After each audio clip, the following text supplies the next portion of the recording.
எல்லாருக்கும் வணக்கம். இன்றைக்கு நடிகர் திலகம் சிவாஜி கணேசன் அவர்களுடைய நினைவு தினம். இது வாழ்க்கையில் மறக்க முடியாத ஒரு தினமாக எனக்கு அமைந்ததுக்கு காரணம் என் தந்தையினுடைய நினைவு தினமும் இன்றுதான். என் தந்தை எஸ்வி வெங்கட்ராமன் அவர்களும் சிவாஜி அவர்களும் நல்ல நண்பர்கள். ஒரு 50 ஆண்டுகளுக்கு மேலாக நல்ல நண்பர்களாக இருந்தார்கள்.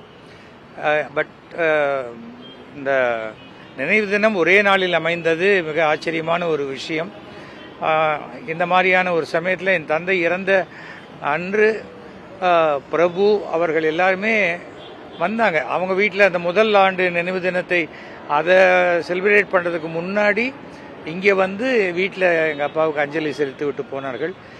நடிப்பு என்றால் அது சிவாஜி அவர்கள் தான். தமிழுக்கு மட்டுமல்ல, இந்திய திரையுலகிலும் சரி, ஒரு ஹாலிவுட் ரேஞ்சில் பார்த்தாலும் மார்லன் பிரண்டா போன்ற மிகப்பெரிய கலைஞர்கள்லாம் ஆச்சரியப்பட்ட ஒரு நடிகர் திலகம் சிவாஜி கணேசன்.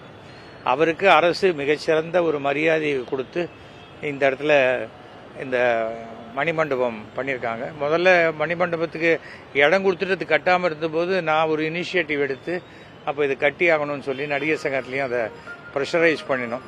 கட்டப்பட்டு கலைஞர் வந்து இதில் மிகப்பெரிய ஒரு அங்கீகாரமாக பீச்சில் வச்சார். ஆனால் இது சட்ட சிக்கல், கோர்ட்டுடைய ஆர்டர் காரணமாக. ஆனால் அதற்கு பிறகு இது மிகச்சிறந்த இடத்துல தான் இருக்குது. எய்தாப்பில் எம்ஜிஆர் இருக்கார், இங்கே சிவாஜி இருக்கார். ஒரு கலைஞர்களுக்கு மட்டும் இறப்பு கிடையாது. கலைஞர்கள் உடல் ரீதியாக இறந்திருக்கலாமே தவிர அவர்கள் வந்து அந்த இன்றைக்கும் டிஜிட்டல் வேர்ல்டு வழியாக வாழ்ந்து கொண்டு தான் இருக்கிறார்கள்.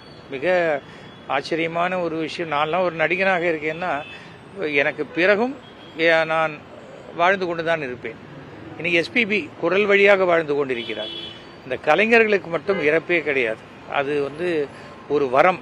பணம் சம்பாதிக்கிறோம், புகழ் சம்பாதிக்கிறோம், இறந்தாலும் அதை தாண்டிய மிகப்பெரிய ஒரு ஆச்சரியகரமான ஒரு விஷயம் என்னன்னா அந்த ரிமெம்பரன்ஸ். அது பாட்டுக்கு தொடர்ந்து இன்னைக்கு டிவி போட்டால் இன்னைக்கு சிவாஜி படம் ஒரு 3 படம் வரும்.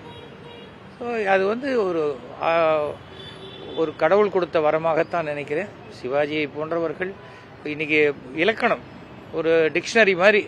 ஏதாவது ஒரு சீன் புதுசாக ஒரு பண்ணிட்டேன்னு ஒரு நடிகர் சொன்னால் அது பார்த்தா ஒரு 40வது பக்கத்தில் சிவாஜி வந்து ஒரு 40 வருஷம் முன்னாடி பண்ணியிருப்பார். அந்த மாதிரியான ஒரு ரெஃபரன்ஸுக்கு எதை எடுத்தாலுமே சிவாஜியை தொடாமல் நடிப்பு என்பதே கிடையாது. அப்படிப்பட்ட மாபெரும் நடிகர். பிறப்பு இறப்பு என்பது எல்லாருக்கும் உண்டு. தியாகராஜ பாகவதற்கும் இருக்குது எல்லாருக்கும். ஆனால் எம்ஜிஆர் எல்லாருமே இன்றும் வாழ்ந்து கொண்டிருக்கிறார்கள். அப்படிப்பட்ட ஒரு மாபெரும் கலைஞனுக்கு வந்து அவர் அஞ்சலி செலுத்துவதை என்னுடைய ஒரு கடமையாகவும் பெருமையாகவும் நான் நினைக்கிறேன். இன்றைக்கி நிறைய ஆர்டிஸ்ட் வரணும். புதுசாக இருக்கிறவங்க எனக்கு அவர் தெரியாது, நான் பார்த்தது இல்லையே அப்படின்லாம் சொல்லக்கூடாது. நம்ம வந்து நாம் ஒரு ஃபீல்டில் இருக்கோம்.